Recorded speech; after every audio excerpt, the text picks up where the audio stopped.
और सीधे आपको गोरखपुर ले चलते हैं। मुख्यमंत्री योगी आदित्यनाथ क्या कह रहे हैं, सुनते हैं। आयोजित आज के इस कार्यक्रम में मंच पर उपस्थित गोरखपुर के लोकप्रिय सांसद श्री रविकिशन शुक्ला जी, जिला पंचायत के अध्यक्ष श्रीमती साधना सिंह जी, महापौर डॉक्टर मंगलेश श्रीवास्तव जी,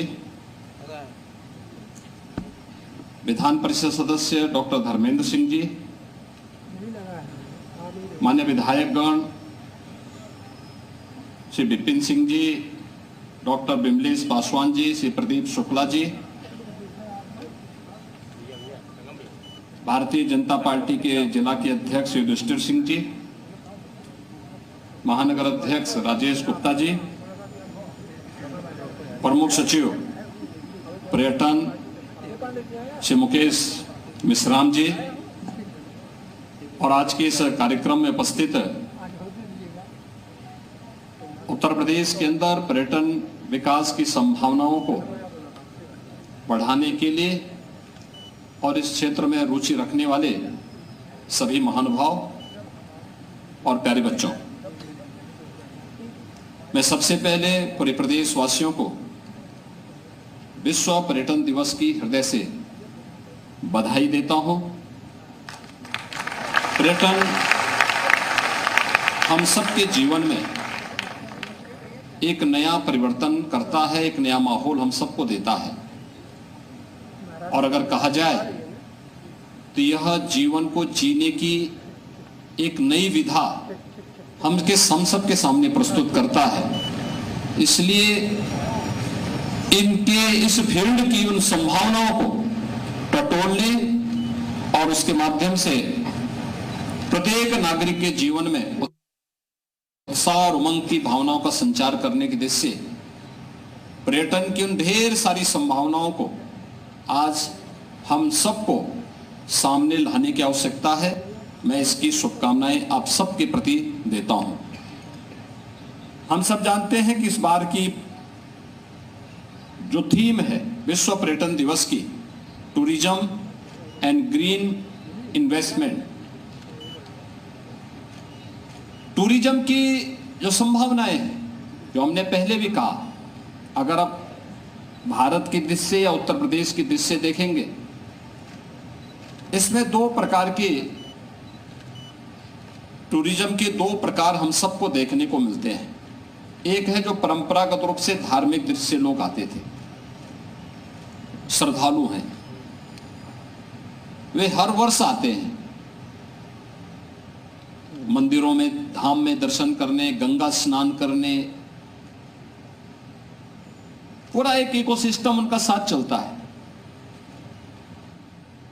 और दूसरे हैं जो पर्यटन मनोरंजन की दृष्टि से आते हैं,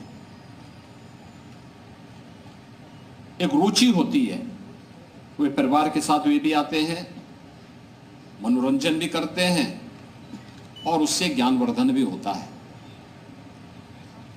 ये दो पक्ष भारत के परिप्रेक्ष्य में, उत्तर प्रदेश की परिप्रेक्ष्य में बहुत महत्वपूर्ण रखते हैं। और इसमें अगर आप देखेंगे आज के समय में पर्यटन की इतनी विधाएं जन्म ले चुकी हैं। अगर उत्तर प्रदेश की दृष्टि से आप देखेंगे तो स्पिरिचुअल टूरिज्म का जितना सघन और धनी उत्तर प्रदेश है, मुझे लगता है दुनिया के अंदर अन्यत्र यह मिलना बहुत कठिन है। पिछले एक वर्ष के अंदर उत्तर प्रदेश के अंदर 30 करोड़ पर्यटक धार्मिक दृष्टि से यहां के अलग अलग पवित्र धामों का दर्शन करने के लिए आए हैं और दर्शन करके फिर यहां से निकले हैं। 30 करोड़ ये केवल एक संख्या नहीं है, ये 30 करोड़ के पीछे पूरा एक इकोसिस्टम छुपा हुआ है। ये 30 करोड़ गाड़ी से आए होंगे तो उतने टैक्सी या उतनी बसेज में किराया भी देकर के आए होंगे, यानी इतने नए लोगों को रोजगार मिला। वे किसी होटल में, धर्मशाला में रुके होंगे वहां का रोजगार वहां का भी बढ़ा है। किसी होटल, किसी रेस्टोरेंट में उन्होंने भोजन भी लिया होगा, कहीं फोटोग्राफी कराई होगी, कहीं सामान खरीदा होगा, नौका विहार किया होगा, धार्मिक स्थलों पर पैसा भी चढ़ाया होगा, फूल पत्ती खरीदी होगी, प्रसाद खरीदा होगा। यानी कितने लोगों की आजीविका जुड़ी हुई है उसके साथ। लाखों लोग उसके माध्यम से रोजगार प्राप्त किए और फिर उनकी आजीविका चली है। यह उत्तर प्रदेश की एक धनी धनी स्पिरिचुअल टूरिज्म की पृष्ठभूमि हम सबके सामने प्रस्तुत करता है। काशी विश्वनाथ धाम में अकेले सावन के महीने में लगभग 2 करोड़ श्रद्धालु अकेले काशी में आया और काशी में आकर के बाबा विश्वनाथ के धाम का दर्शन किया। अनुमान कर सकते हैं पहले इतनी बड़ी संख्या में लोग नहीं आते थे, लेकिन जब धाम बना, वहां पर्यटन की सुविधाएं बढ़ी, लोगों के लिए अच्छी सुविधाएं आई, आसानी से दर्शन हो सकता है, लोगों के सामने संदेश गया, तो पूरा देश और पूरी दुनिया काशी के लिए उमड़ पड़ती है। अयोध्या में राम जन्मभूमि पर भगवान राम का भव्य मंदिर बन रहा है। पहले असुविधा थी, आज सुविधा है, तो पूरा देश और पूरी दुनिया अयोध्या के लिए दर्शन करने के लिए टूट पड़ती है। पहले मथुरा वृंदावन में लोग जाते थे, परेशानी होती थी, आज बड़ी संख्या में लोग जा रहे हैं क्योंकि आज सुविधाएं बढ़ी हैं, आसानी से पहुंच सकते हैं, दर्शन करने में उतनी दिक्कत नहीं है जितनी पहले थी, तो लोग आसानी से दर्शन कर लेते हैं। आप में से बहुत सारे लोग विंध्यवासिनी धाम मिर्जापुर गए होंगे। पहले कंजेशन था, आज वहां कॉरिडोर बन रहा है, आज सुविधा बढ़ चुकी है, पहले की तुलना में कई गुना लोग वहां पर आए हैं। और गोरखपुर के लोगों को बहुत दूर जाने की आवश्यकता नहीं। इस रामगढ़ ताल में आज से 5 साल 7 साल पहले लोग आते भी नहीं थे, लेकिन आज रात्रि के समय शाम को 5 बजे से लेकर के रात 12 बजे तक 15,000 से 20,000 गोरखपुर के वासी, उनके अतिथिगण यहां आकर के पर्यटन का आनंद लेते हैं, झील का आनंद लेते हैं। आपने देखा होगा ये झील यहां पर है, नौकायन भी होता है और नौकायन के साथ बहुत सारे नाविकों के भी उसमें आजीविका चलती है। लेकिन इसके साथ ही यहां पर लगभग 200 के आसपास पटरी व्यवसायी हैं, कोई खोमचा लगाता है, कोई ठेला लगाता है, उनकी आजीविका अलग से चलती है। फोटोग्राफर अलग से हैं, उनकी अलग से चलती है। सभी की अलग अलग आजीविका चलती है। और कोई टेम्पो से आता है, कोई ई रिक्शा से आता है, कोई टैक्सी से आता है, कोई किसी अन्य साधन से आता है, अलग अलग उससे आता है, वो आकर के इसका आनंद अलग से लेता है। यानी इतने लोगों की आजीविका केवल कोई व्यक्ति वहां आने भर से बढ़ जाती है। तो ये तो स्पिरिचुअल टूरिज्म और फिर इसके बाद इको टूरिज्म के साथ जब हम जुड़ते हैं, उत्तर प्रदेश में इसकी बहुत सारी साइट है, बहुत सारी साइट है, पहले से भरी पड़ी। हम तो सोगी वरवा को भी इसके साथ जोड़ना चाहते हैं।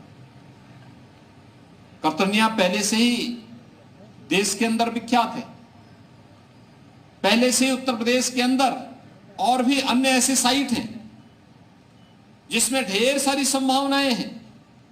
हेरिटेज टूरिज्म के लिए भी अनंत संभावनाएं हैं।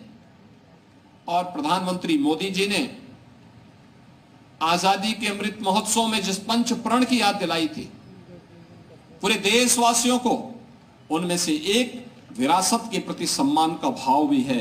तो विरासत के प्रति सम्मान का भाव दोनों प्रकार के, एक विरासत के प्रति सम्मान का भाव अपने परंपरागत धार्मिक स्थलों के प्रति सम्मान का भाव है ही, लेकिन देश की आजादी की लड़ाई को एक नई ऊंचाई देने वाले महान स्वतंत्रता संग्राम सेनानियों के स्मारक हर जनपद हर विकास खंड में बने हैं, उनके प्रति भी सम्मान का भाव हमारे मन में जागृत हो। वहां पर भी हम लोग गांव के लोगों को लेकर के जाएं। गांव में कोई अतिथि आता है तो वहां पर उनको ले जा करके उनको बताए जाने की आवश्यकता है कि देखिए ये हमारी आजादी की लड़ाई के महानायक हैं, इन लोगों के नेतृत्व में देश की आजादी की लड़ाई लड़ी गई थी, और इन महापुरुषों को सम्मान देना यह न केवल गांव वासियों का बल्कि यहां आने वाले हर अतिथि का दायित्व बनता है। और गांव के कार्यक्रम का हिस्सा बनाइए इसको, यह भी एक टूरिज्म का पार्ट आपके गांव का बनेगा। अनेक संभावनाएं इस फील्ड में है। इन संभावनाओं को विकसित करने के लिए हमें अपने स्तर पर क्या कुछ करना है, इसके लिए सरकार कनेक्टिविटी अच्छी कर रही है। हमने एक्सप्रेस हाईवे दिए, हमने 4 लेन और 2 लेन का वहां की सड़क रोड कनेक्टिविटी दी, एयर कनेक्टिविटी हम लोग दे रहे हैं। अब याद करिए 2017 तक उत्तर प्रदेश में केवल 2 एयरपोर्ट क्रियाशील थे, आज 9 एयरपोर्ट क्रियाशील हैं। 12 नए एयरपोर्ट हम लोग लेकर के आ रहे हैं, जहां पर वायु सेवा आप गोरखपुर में, गोरखपुर वासी जान सकते हैं 2017 के पहले एक फ्लाइट कभी कभी आती थी, साल में 6 महीने चल पाती थी, और आज गोरखपुर से 14 फ्लाइट चल रही हैं। देश के हर प्रमुख नगर के लिए गोरखपुर से फ्लाइट है। ट्रेन की अच्छी सुविधा है। वंदे भारत एक्सप्रेस को प्रधानमंत्री जी ने स्वयं गोरखपुर में आकर के शुभारंभ किया था। कितनी हाई क्लास, वर्ल्ड क्लास की आपके पास एक्सप्रेस ट्रेन आपने देखी होगी गोरखपुर से, जो गोरखपुर से लखनऊ के बीच में चल रही है। अच्छी बसेस चल रही हैं। इन सभी क्षेत्रों में को विकसित करने के लिए जो अनंत संभावना है हमारे पास वाटरवे का है। अभी मैं देख रहा था रामगढ़ताल में क्रूज का संचालन बहुत शीघ्र होने जा रहा है। मैंने कल यहां पे प्रशासन से कहा है कि क्या यह हो सकता है जिस पर हमें कार्य किए जाने की, इतना बड़ा झील है हमारे पास, प्राकृतिक झील है, इस प्राकृतिक झील में हम सी प्लेन उतारे, और सी प्लेन उतार करके गोरखपुर से कोई भी आए, एक फ्लोटिंग जेटी लगे, फ्लोटिंग जेटी के माध्यम से हम लोग वहां पे पैसेंजर उतारे, और फिर वहां से पैसेंजर को वहीं से बिठा करके फिर यहीं से प्लेन अपना उड़ान भर करके कहीं भी जा सकता है यहीं से। यानी जो रामगढ़ ताल आज से 6 वर्ष पहले तक अपराध का एक अड्डा बना हुआ था, लोग आने से डरते थे, और रामगढ़ ताल आज सी प्लेन को भी उतारेगा, यहां पर क्रूज उतारेगा। बड़े बड़े क्रूज यहां पर काम करेंगे। किसी को बर्थडे पार्टी मनानी होगी, किसी को परिवार का कोई मांगलिक कार्यक्रम करना होगा, परिवार के साथ समय बिताना है, पूरे क्रूज को बुक किया, नातेदार रिश्तेदार आइए, पार्टी पूरी करनी है, पूरा क्रूज बुक किया 1 घंटे के लिए रामगढ़ ताल के अंदर। लेकिन इसमें हमारा कुछ दायित्व भी बनता है। अगर सुविधा है तो सुविधा के साथ कर्तव्य भी है। सुविधा के साथ कर्तव्य ये कि जैसे पर्यटन स्थलों को स्वच्छ और सुंदर बनाए रखने में अपना योगदान देना, वहां की किसी संपत्ति को नुकसान न पहुंचाना,